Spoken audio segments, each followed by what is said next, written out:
Welcome in, everyone. Thanks for coming. We'll get going in a minute or so to allow people more time to log on. In the meantime, sit tight and we'll get started soon.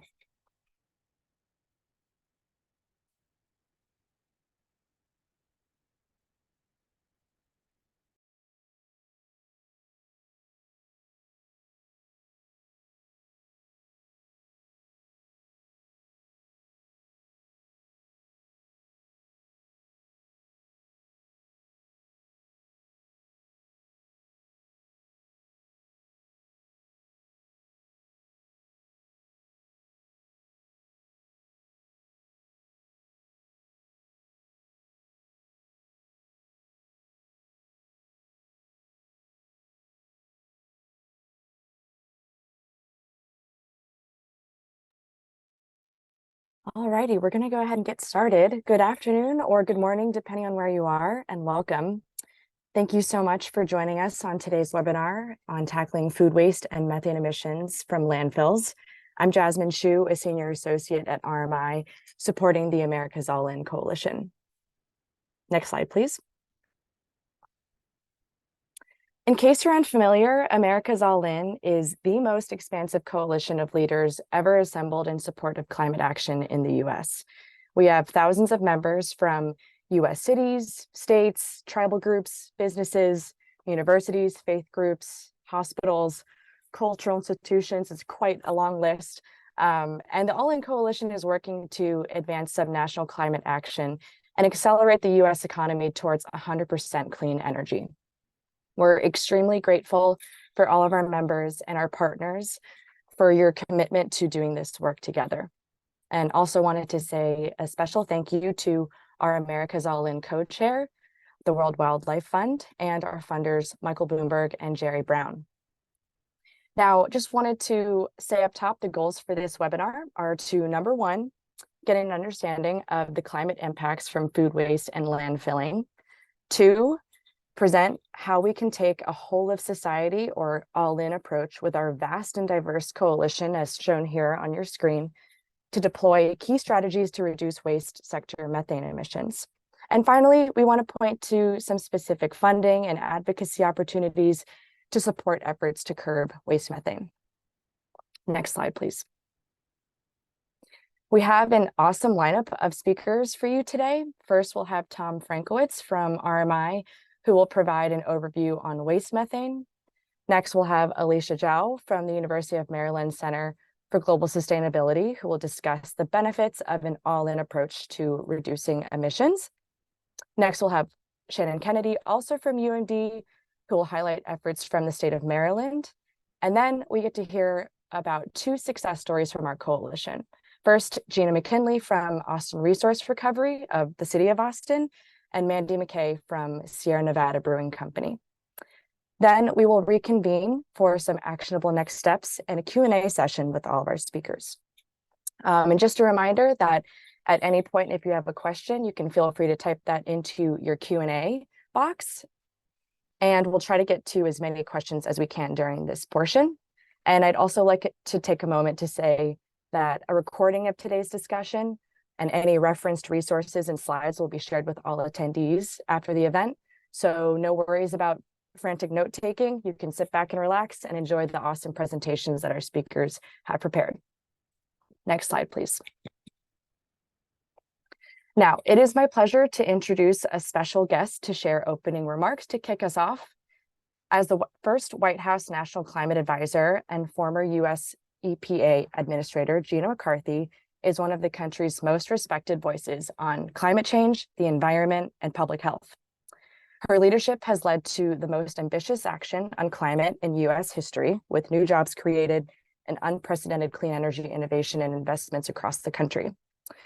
Gina's commitment to bold action across the Biden administration, along with the help of historic legislation like the Inflation Reduction Act, has restored US climate leadership on a global stage and put our climate targets back within reach. Gina McCarthy, if you haven't heard, is also now the new managing co-chair of the America's All In Coalition. So welcome, Gina. I'll pass the mic off to you. Well, first of all, Jasmine, thank you so much for the great introduction. And welcome, everybody. I am so excited to be with America's All In today as your very new co-chair. So we can get some information and get excited about the major opportunities that we have today to significantly reduce methane emissions from our waste sector. Look, simply put, we're going to talk trash today, right? Because trash is a big contributor to climate change. When food waste and yard waste and other organics are buried in our landfills, they generate and release methane. And methane is 80 times more potent at warming our planet than carbon dioxide. Did you know that Americans throw away 1/3 of their food every year? And did you know that methane emissions are responsible for about 1/3 of the warming impacts that we're experiencing across our country right now? That's from wildfires to record heats to flash flooding and more. And our landfills are the third largest source of methane in the United States. So that's why we have to talk trash today, because all of the annual emissions that are spewing from landfills are equivalent to driving 66 million gas-powered cars and operating 79 coal-fired power plants. In fact, there is so much methane leaking from our landfills that aircraft and satellite technology can actually see the pollution all the way from space. So we have to act, and we have to act now. And beyond the planet warming methane, let's not forget that landfills emit hazardous air pollutants. They emit odors and other dangerous gases that impact both the health and well-being of nearby communities. And these are mostly communities disproportionately low income and communities of color that are most impacted. The communities that have been overburdened and under-resourced for decades and decades. So we have to get engaged. So what do we do about this urgent climate and environmental justice issue? Well, first, we need to deal with the upstream efforts to keep organics out of landfills. We have to double down on those efforts. And we need downstream efforts as well, so that we can reduce methane leakage from all of the waste already buried in these landfills. But you know, the really good news is that states and cities and local groups and hundreds of leaders, just like all of you on this webinar, are ready to step up to provide the focused energy and the enthusiasm that we need to stop food waste, to expand food donations, and to make recycling of organics happen at the scale that it must happen. You know, already there are several states with organic diversion requirements. That's a terrific start. There's hundreds of municipalities that are already offering curbside composting collection. That's another great opportunity. And there's more than 45 companies that have made public commitments to have the food loss and waste in their own operations. That's terrific news. And we even have 3 states, California, Oregon, and Maryland, that have set stronger standards than even EPA has to control methane leakage from landfills. Hey, EPA, you better get moving or I'm going to go find you. Look, this progress really is exciting, but we all know that it's just not enough to meet our national targets to reduce food waste, methane, and greenhouse gases more broadly. That's why we're having today's webinar. We have to talk about how we can work together, how we can close the gap together to scale up our work at the subnational level, to capitalize on federal funding opportunities in the Inflation Reduction Act and the bipartisan infrastructure law. Let's not let those opportunities pass us by. Let's grab them. And let's push for additional federal action through the Farm Bill and my beloved EPA that needs to get on the ball to reduce landfill methane by setting more stringent standards. We have to all work together. We all know that cutting methane is one of the strongest levers that we have to slow the rate of near-term warming, which is why action on food waste and landfills has to be a critical part of all of our climate strategies. And let's not forget that the benefits of this work go well beyond reducing greenhouse gas emissions. They help us tackle food insecurity, lower health risks, create lots and lots of good paying jobs in the circular economy, and bring new products to market, like compost, that should by now be available everywhere. This work isn't just about stabilizing the planet. It's really about making people's lives better right now. You know, I am more optimistic than ever that we are ready to take this whole of society approach that combines federal actions with steps from states and cities and businesses.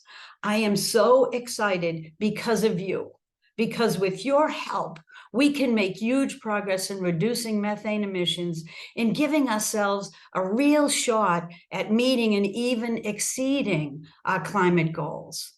So thank you for joining the call today. Thank you to America is All In for hosting this important event. I just can't wait to see all the great work that this coalition will deliver. Thanks so much.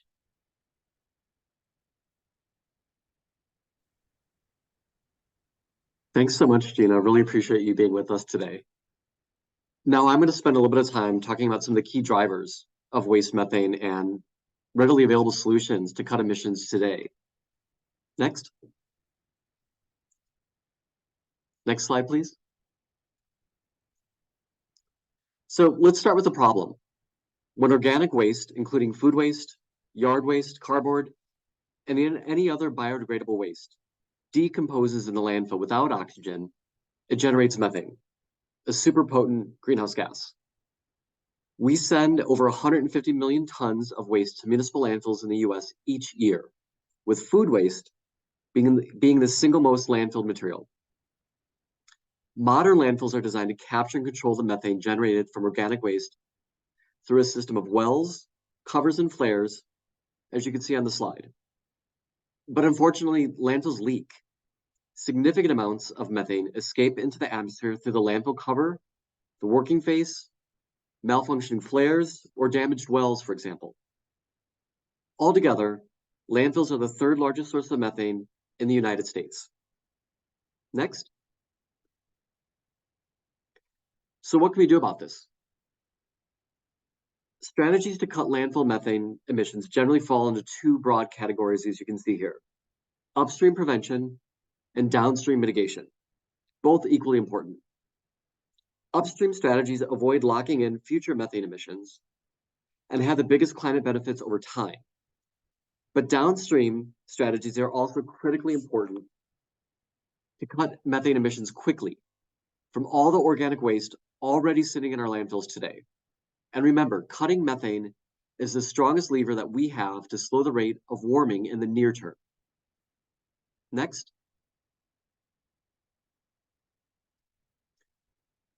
Upstream strategies focusing on reducing organic waste disposal to prevent methane generation are shown here in this hierarchy.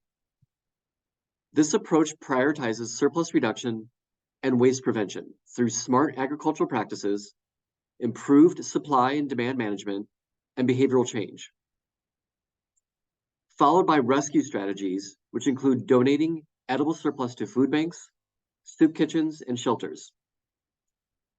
With residual organics having the option to be recycled into animal feed, compost, or biogas for energy and nutrient recovery. Following the food waste hierarchy maximizes emission reductions and brings several co-benefits, helping to address food insecurity, reduce dependence on land-intensive feed crops and carbon-intensive fuels, improving soil health, sequestering carbon, and creating jobs. Next.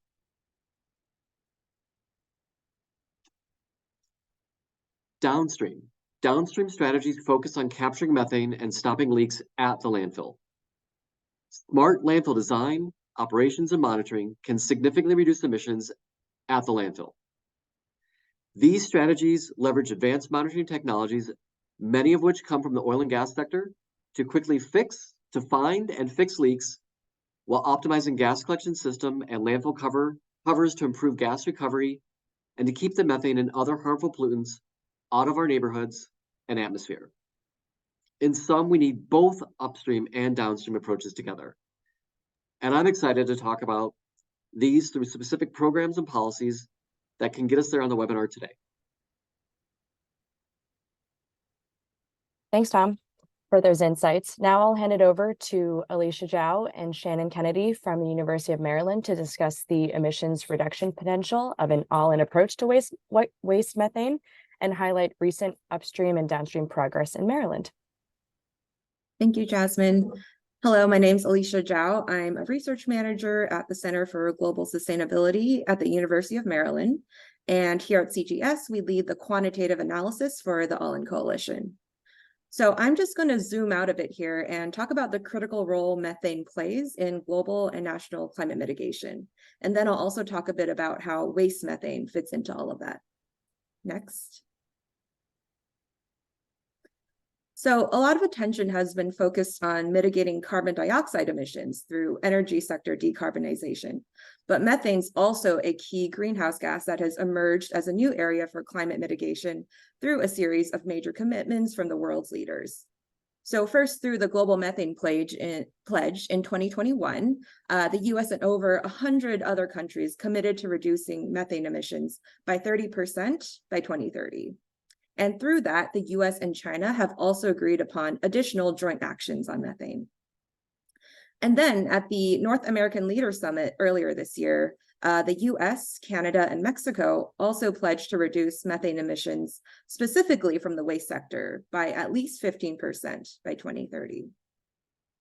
And then zooming into the national level, the US also has our own climate target of reducing greenhouse gas emissions by 50 to 52% by 2030.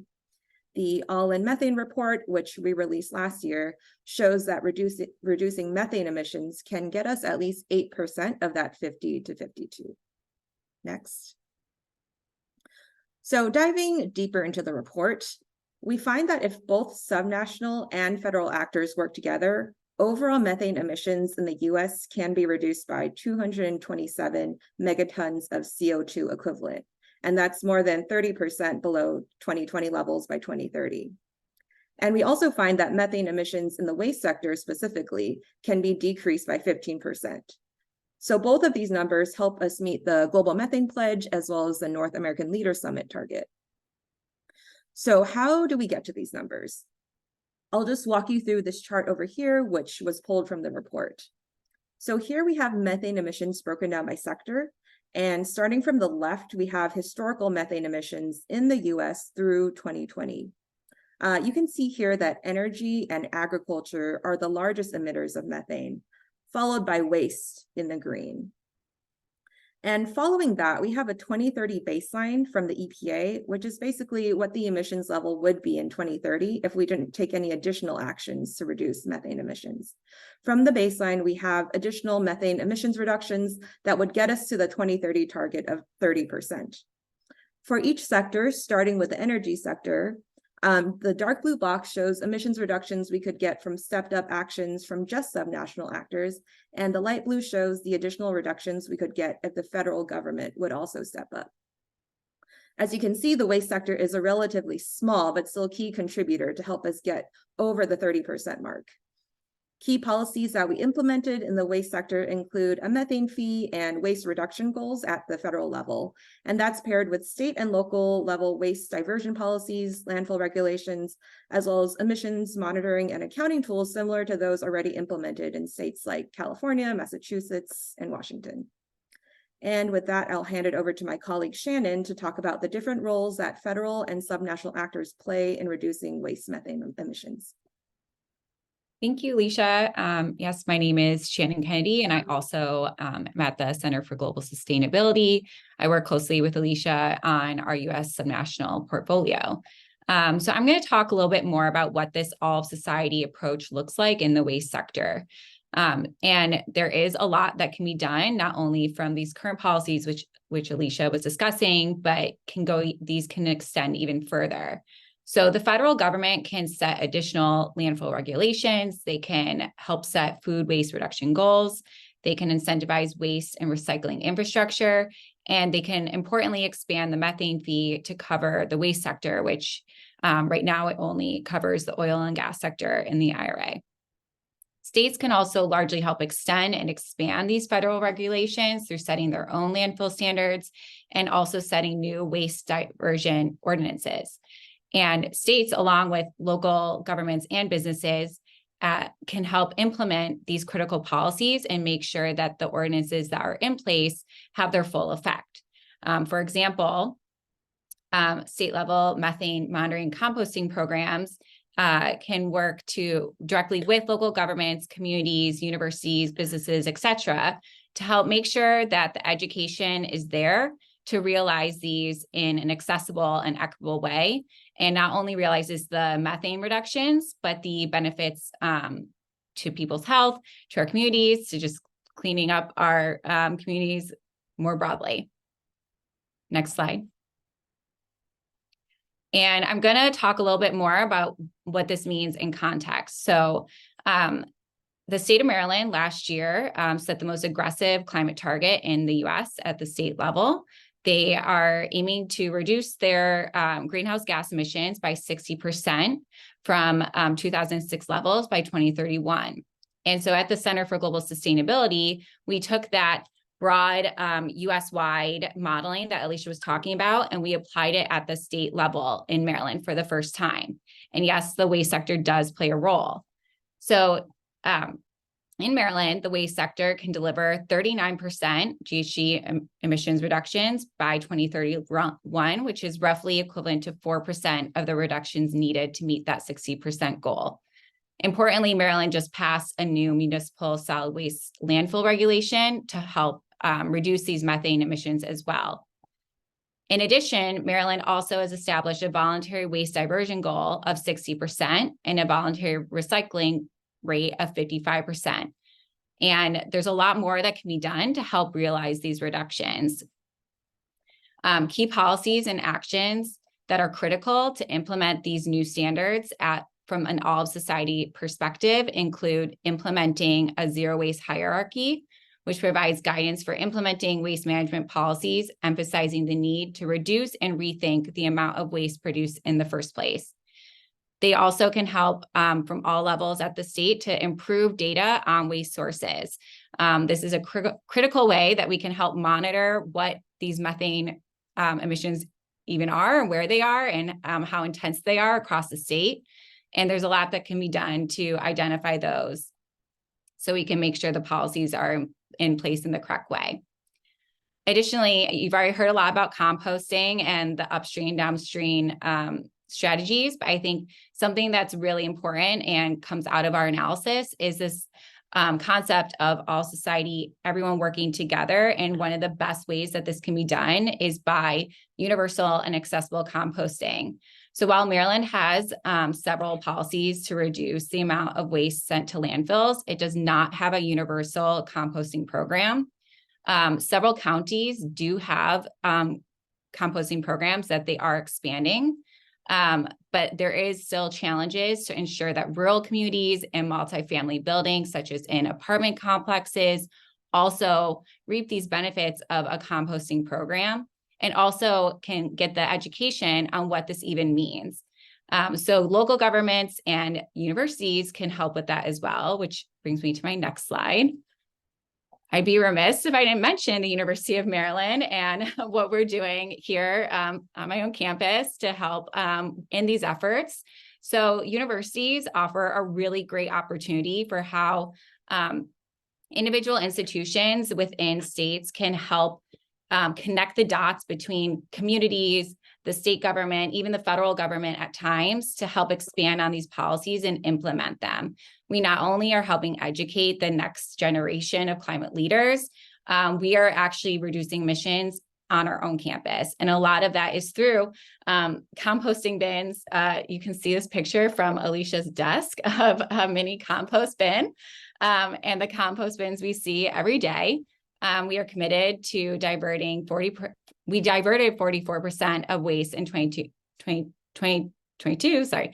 And there's a lot more happening to do that. And I'm sure that's happening in your own communities as well. So I encourage you all to get involved in that. Thank you. Thanks, Shannon and Alicia. Awesome to hear about your research and what's happening in your neck of the woods.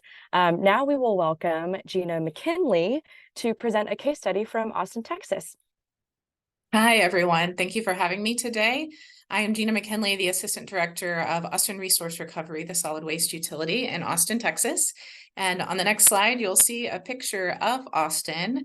And we are a fast-growing city, recently named the 10th largest in the nation, with rapid population growth both in and around our city limits. On the next slide, you'll see that 3 of our neighboring cities were among the top fastest growing large cities in the country. Just to give a little context, we're the capital city of Texas, home to a number of colleges and universities, a growing tech industry, and I always like to share the live music capital of the world. On the next slide, you'll see a little bit about Austin Resource Recovery. Like I said, we're the solid waste utility for the city of Austin. In 2011, we established a zero waste goal to divert 90% of material from landfills by the year 2040. And we have a vision to drive global transformation of traditional waste management to sustainable resource recovery. Next slide. You will see a composition study of Austin's waste that shows roughly 37% of material is compostable, about 18% is reusable or recoverable, and about 28% is recyclable. And so we are a large city with a big goal, but we don't have direct control over all the material that is generated in our city as the solid waste utility. On the next slide, you'll see a breakdown of that, where that shows that we only directly control about 15% of waste generation in Austin, and that represents our direct customers who we provide a cart-based service, including weekly trash and compost collection, as well as bi-weekly recycling. So that remaining 85% is collected and processed by private haulers. So to reach that big zero waste goal as a community, we have to develop policies and programs that really help influence that 85%, which is largely commercial, multifamily, construction, demolition, and some other types of waste streams. But given today's topic, I'm really going to highlight some of the services, policies, and programs we have here in Austin that focus on the organic stream. On the next slide, you'll see Austin Resource Recovery provides weekly cart-based compost collection for all of our curbside customers. And we're just at, I think, a little over 220,000 customers. And this includes yard trimmings, food scraps, and food soiled paper. We also provide a regular large brush collection on a twice per year basis and are piloting an on-call program so that we can collect that material whenever our customers need it. For the commercial and multifamily properties, that 85%, one of the key policies we have to influence organics in that stream is the Universal Recycling Ordinance. And it requires that each property provides a minimum level of recycling, and any commercial property with a food permit is required to divert organic material. And the policy really does emphasize the food waste hierarchy that you saw before, encouraging reduction and food recovery or donation first before moving into composting as a diversion mechanism. And then next month, new for the city of Austin, next month our city council will consider an amendment to that ordinance, which would expand it to require composting at multifamily properties as well. On this slide, you'll see that in addition to our direct service and policy, we also provide incentives and other resources for the community. We have a zero waste business rebate that is intended to encourage and support those that are willing to take the next step towards reducing waste in their operations. Recently, we have focused this rebate on supporting food rescue infrastructure. On the next slide, you'll see how that can be used. Businesses can receive up to $1,800 for expenses related to improving food storage or equipment related to the transport of recovered food. So not only does this rebate help provide support for keeping materials out of the landfill, but it also helps us as a city because we get better data and information about the types of policies and programs that will work in our community. And I've picked out on the next slide a few examples of how the rebate has been used for organics in the local Austin community. We've had restaurants switch from disposable to reusable dishes. We've had a grocery store purchase indoor composting bins and compostable to-go items, and similar other examples in small businesses around town. I think there's a few more on the next slide. So you see an ice cream shop. They're small restaurants that we have, a sorority house at a university. And then on the next slide, I'd like to highlight a pitch event that we have developed in our circular economy program. Reverse Pitch is a competition that turns valuable raw materials that are leaving local businesses as waste into raw materials for new or expanding social enterprises. This program has been around since 2015, so we're approaching 10 years of this program, and offers a $10,000 prize as well as lots of small business support to these entrepreneurs. And we've had several businesses over the years that have focused on organic materials. For example, spent grain from a distillery was used to create beverage coasters. Another use for spent grain that was pitched was mixing with wooden pallets to develop biochar filter socks, which help with soil erosion and keep toxins out of stormwater runoff. And one of the first businesses that won the competition developed a food scrap composting service utilizing fly larvae in a bucket. And on the next slide, I will close. We have a lot going on Austin, and I'm trying to be mindful of time, but a couple of other planning efforts that I just wanted to touch on and encourage you to look at further that are also focused on methane reduction. And one of those is the Climate Equity Plan, which includes 2 relevant focus areas, food and product consumption, as well as natural systems. So you'll see a lot in that plan about reduction of emissions, increasing plant-based diets, looking at transportation emissions as well. It has an ambitious goal to equitably reach net zero community-wide greenhouse gas emissions by the year 2040. So 2040 is a hot number here in Austin. We also have a report on the state of Austin's food system and are actually just beginning a process to create our first large-scale food planning effort to ensure that our local food system is connected, protected, and community integrated in a way that benefits everyone. So I tried to pick and choose a handful of things from Austin to share with you guys today. But again, I thank you for being part of the conversation and the effort to really make a difference in our country. Thanks, Gina, for sharing all the good things happening in Austin. Next, we'll welcome Mandy to talk about her work at Sierra Nevada Brewing Company. Awesome. Thanks, Jasmine. Hi, everyone. Mandy McKay with Sierra Nevada. I'm the Director of Environmental and Social Impact here. Thanks for inviting me to this. This is one of my favorite topics, food waste, landfill diversion, zero waste in general. So I really appreciate the opportunity to share a little bit about some of the work we're doing. So on the next slide, I'll just start everyone off with a really high-level overview of who we are. If you're not familiar with us, so we've been around since 1980.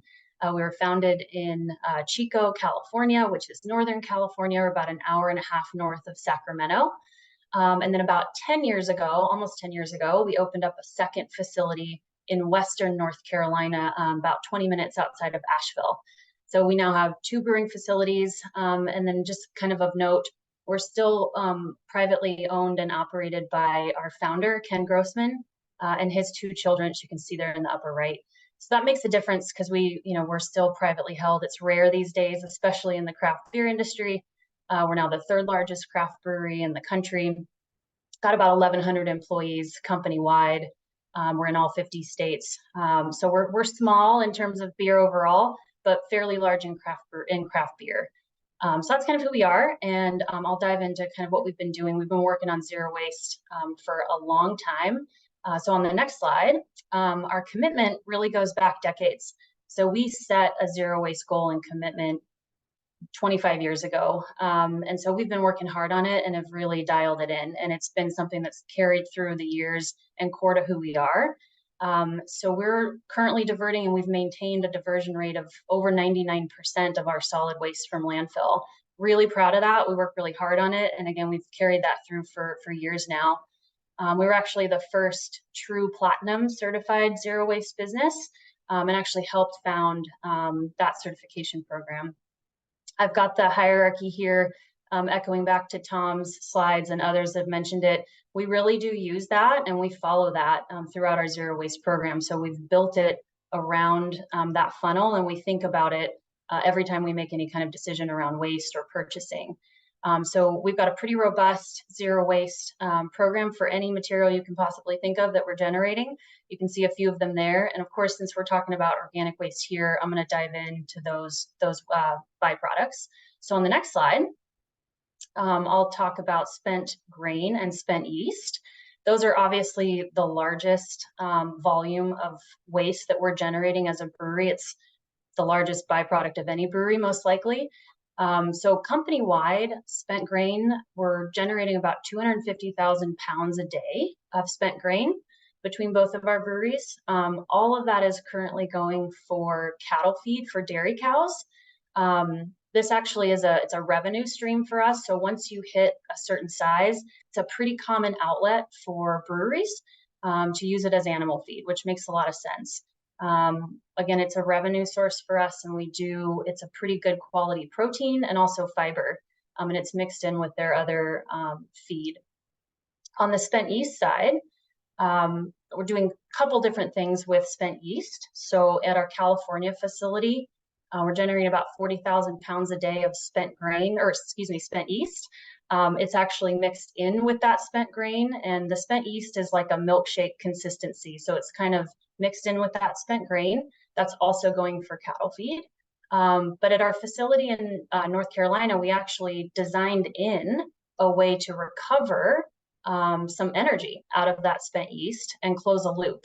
So we kind of thought about what we had learned over the years at our headquarter brewery and designed in an on-site wastewater treatment plant that could handle the spent yeast. So what we're doing there is we're generating about 30,000 pounds a day of spent yeast from that facility. We run it through our on-site wastewater treatment plant, which is really intended to treat our wastewater. So all the water that we use to make beer, all the water that we use to clean things, pretty much all processed water. So no sewer water or sanitary water, but all the brewing effluent. We also send the spent yeast through that treatment plant, which uses anaerobic digestion. Those on the call are probably familiar that when you digest, that's a common way to break down organic material, and then you can recover the methane. So it's actually mostly methane that we're generating in that wastewater treatment facility. We capture that methane and then we use it to fuel our boilers and microturbines that make electricity for the facility. So it's a really nice closed loop. We don't do that in our California brewery because our wastewater treatment plant on site is not equipped for the solids that the yeast sends, but we were able to do that at our North Carolina brewery. So we are benefiting from that waste stream and using it to make energy. Next slide. On the food waste side, we've been, again, thinking about food waste for a long time. At both of our breweries, we have very popular and high volume restaurants and tap rooms. So we've been thinking about food waste and diverting food waste since 2010. And back then, we're not Austin, so we don't have these wonderful programs for curbside or commercial food routes. So back then, there was nowhere to send our food waste for composting regionally. Again, we're in Northern California. It's a fairly rural area. So the closest place that we could divert our food waste from our restaurant was over 100 miles away, which kind of negates the point of composting and all the methane benefits that you achieve from that if you have to drive it for 100 miles. So we worked with the city and the county to try to open a regional composting facility. There just wasn't a lot of appetite at the time. There wasn't funding. There weren't regulations back then to do that. So we had that zero waste goal, and we decided we're going to do it ourselves. So we invested in our own in-vessel composting machine, which you can see in the upper right. It's called the Hot Rot. It's still the only hot rot system in the United States. We've been operating it since 2010, and it's been composting all of our food waste from the restaurant, also our break rooms, employee events, and other organics here and there, some landscaping debris, and a very small amount of like hops and spent grain as well. So over the lifetime of that in-vessel machine, we've avoided almost 2,000 metric tons of CO2 just from our food waste from our one restaurant, which is really great. And what's even better is we can utilize all that compost that we've been making from the hot rot on site. So we're using it in any of our agricultural programs. We grow produce and herbs for our restaurant. We also grow some hops, we grow some barley. So we're able to use that compost that we're generating in any of those applications. In North Carolina, we are also diverting food waste from our tap room, but we're fortunate to have a regional composting facility out there. So we're able to support that facility and utilize that as well as everyone else in the community, which makes the most sense. Going back to Shannon's comment around, you've got to have those facilities regionally or locally. So you can spend all day, collecting your organics separately, but if you don't have anywhere to send it, that's a problem. So that's where policies and regulations and support for those facilities at the state level really make a lot of sense. Next slide. I'll finish up on the edible food side. So what's really great, I'll spend just a second talking about SB 1383. So California is one of those states that does have an organics diversion regulation now in place. It was passed in 2016. It's been implemented starting 2022. And it was specifically designed for all of the things that Gina McCarthy talked about at the opening. So specifically designed to reduce methane emissions from landfills. It covers residents and businesses and government agencies to comply. And it also tackles food waste and making sure that we can get edible food to the people that need it. So that upstream target as well. And so out of that regulation, we were donating food previously, and we had different outlets and partners that we would work on or work with for any food waste coming out of our tap rooms that are still edible. But it was challenging, and I'll admit it was hard to, get the food there or have the partner come pick it up from us or store it.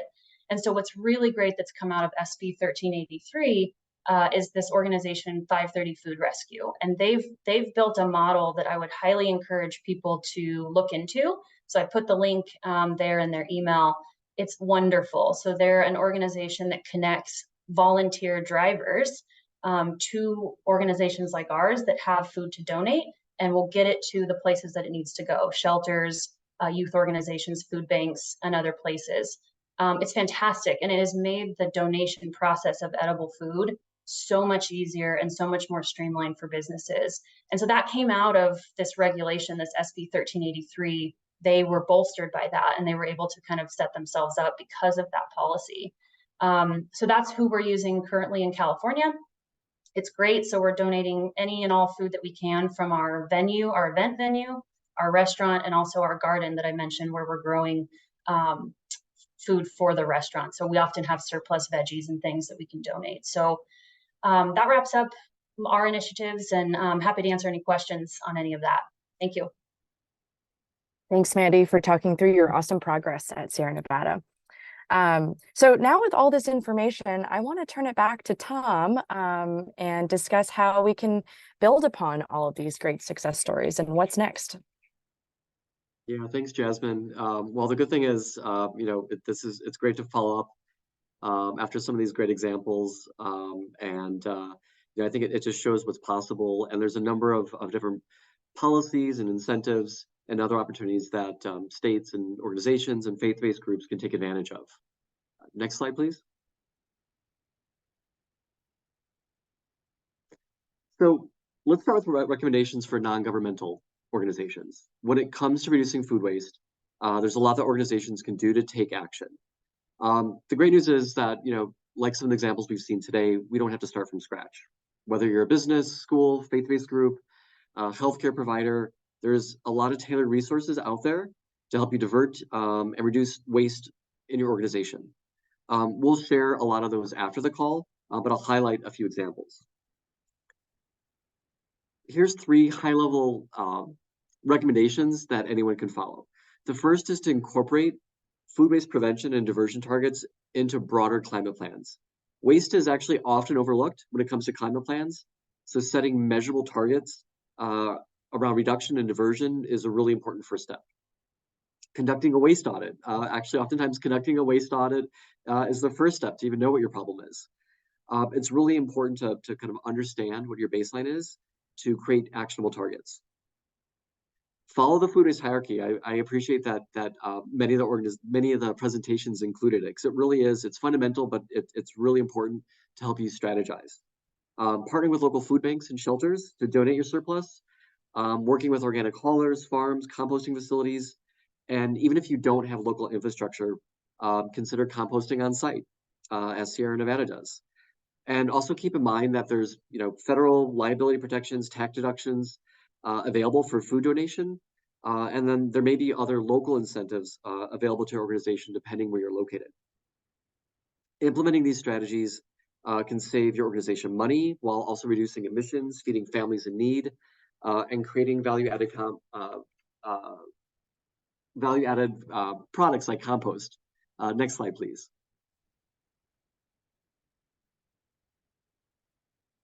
So there's a lot of things on the slide. I definitely won't go into all of them, but I'll highlight a few model programs and policies that states and cities have adopted to reduce emissions upstream and downstream, with the hope that others will be able to follow suit.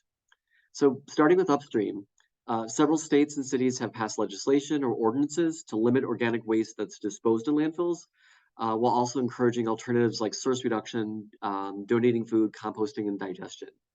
California's SB 1383 has already been mentioned multiple times, but you've also heard another great example at the city level from Austin.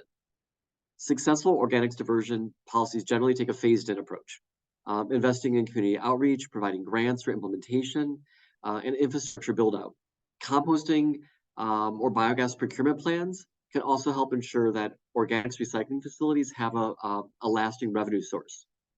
Even without legislation, states and cities can advance voluntary efforts to reduce and recover food waste by offering organics collection and drop-off for residents, encouraging or incentivizing businesses to reduce food waste, and launching outreach campaigns. And oftentimes the outreach campaigns have to be ongoing because you'll move the needle and people forget, so it's important for it to be an ongoing effort.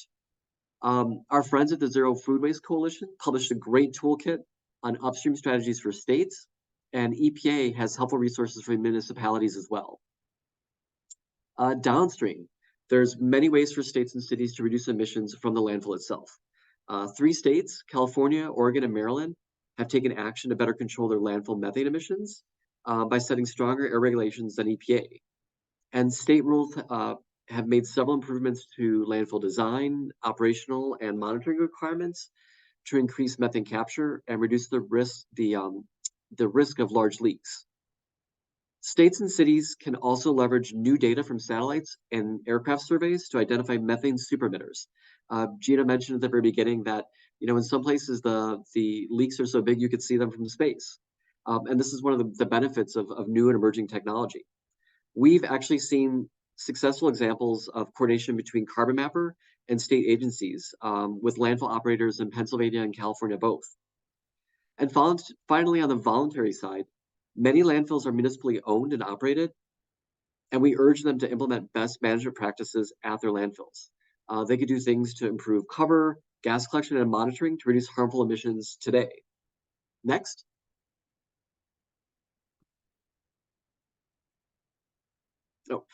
So there's multiple funding opportunities to support methane reductions.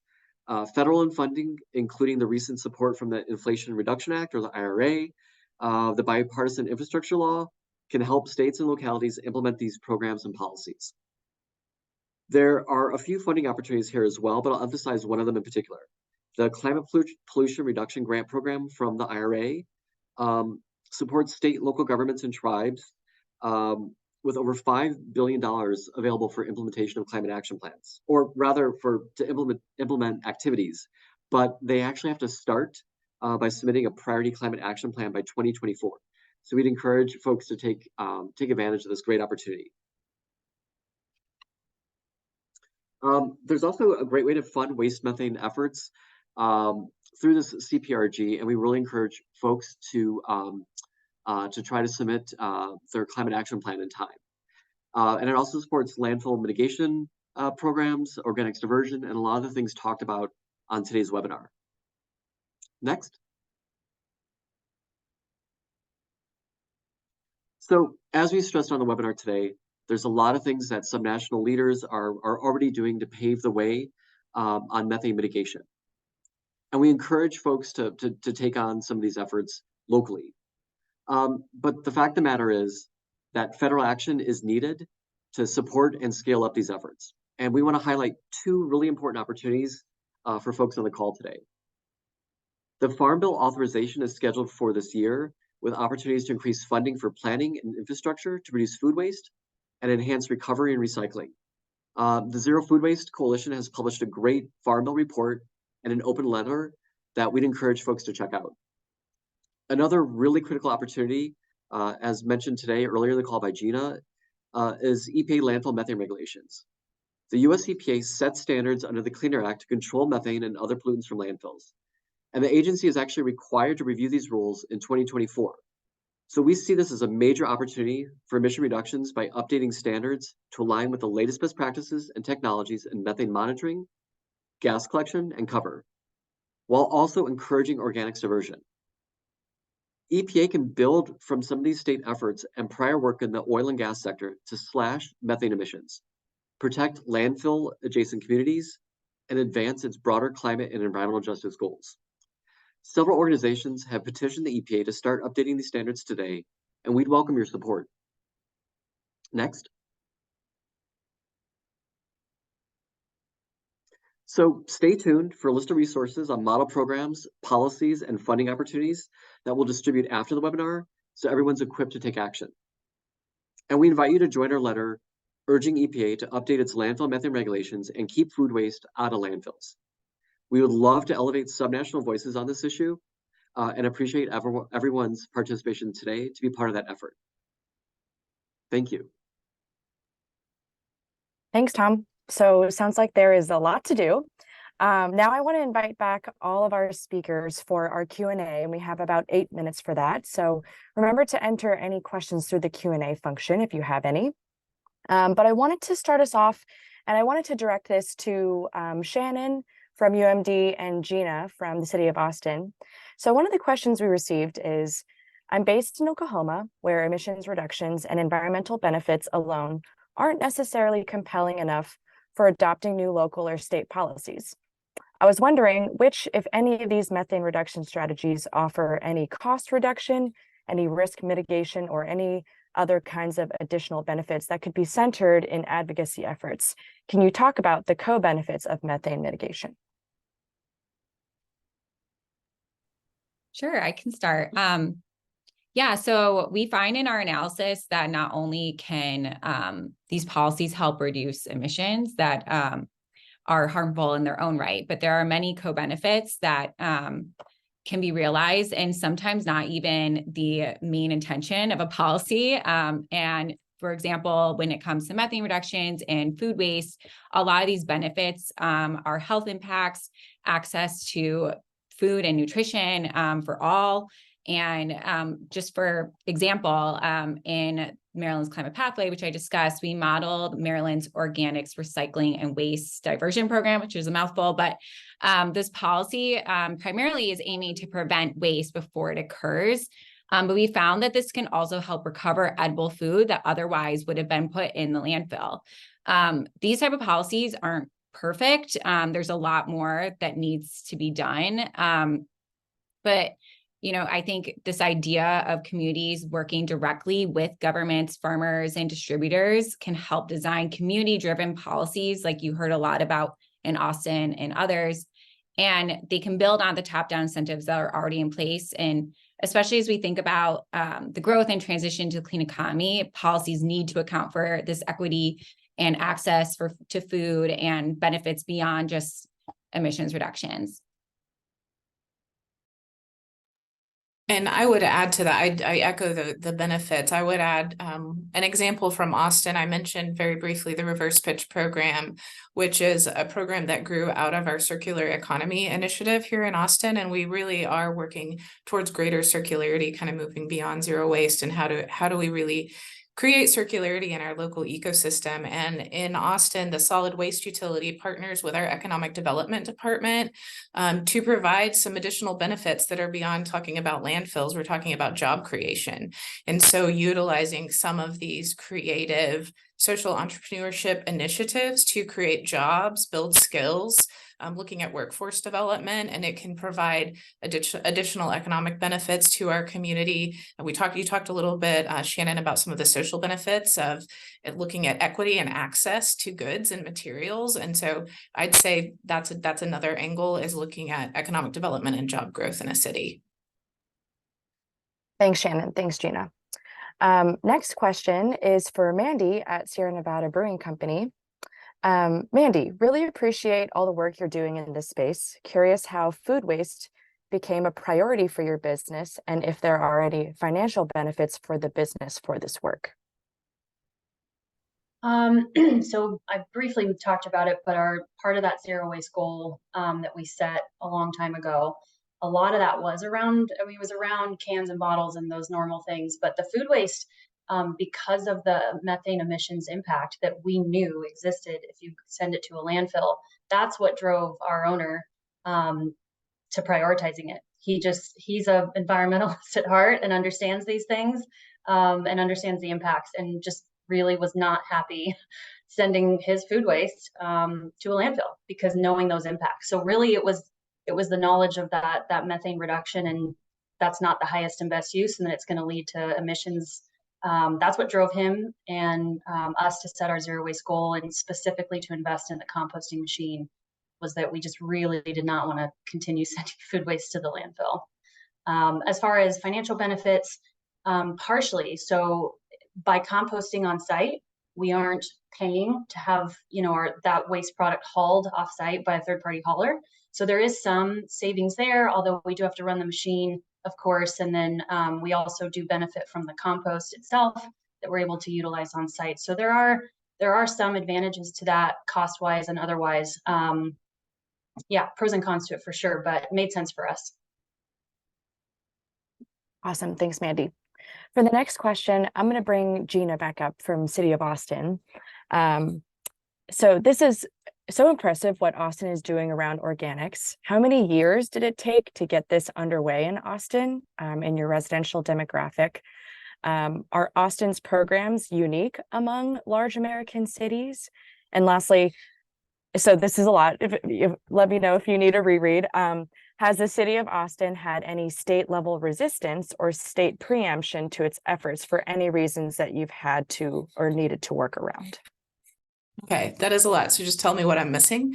But yes, we have had, and I actually, for years, decades, we have had organics collection curbside for our customers. However, it was just yard trimmings. So we have a program in partnership with our water utility where yard trimmings have been taken and mixed with biosolids from that process to create a compost called Dirt, which we've had in place since the early 80s. However, the curbside cart-based composting collection, which expanded that yard trimmings collection to include food scraps and food soiled paper, rolled out over a period of years. We started in 2017 with a pilot project, and we did make some tweaks. First we started with a larger cart. We didn't allow bags of any kind, no compostable bags.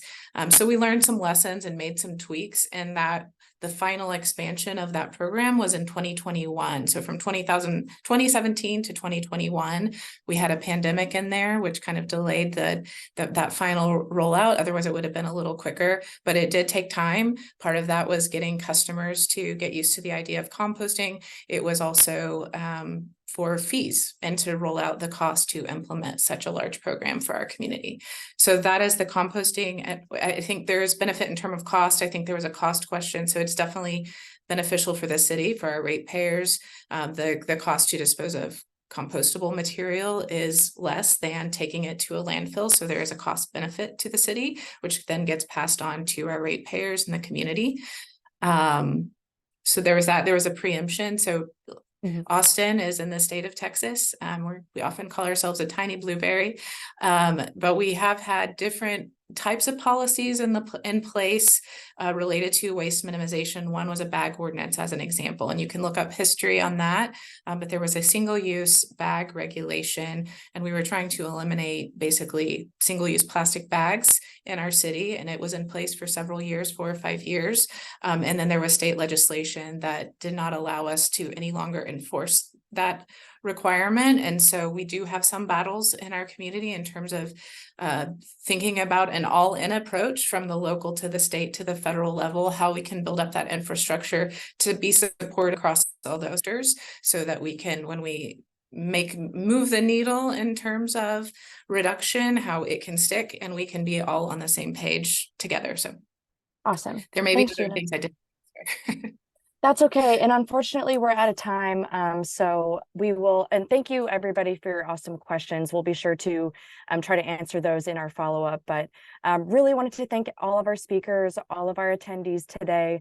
I think it's really inspiring to think about what we can do if we coordinate together and the critical role that you all play in mitigating landfill emissions. So we'll follow up with these resources. And if you have any questions, our emails are up on the slide. But thanks for your time today and hope you have a good rest of the week.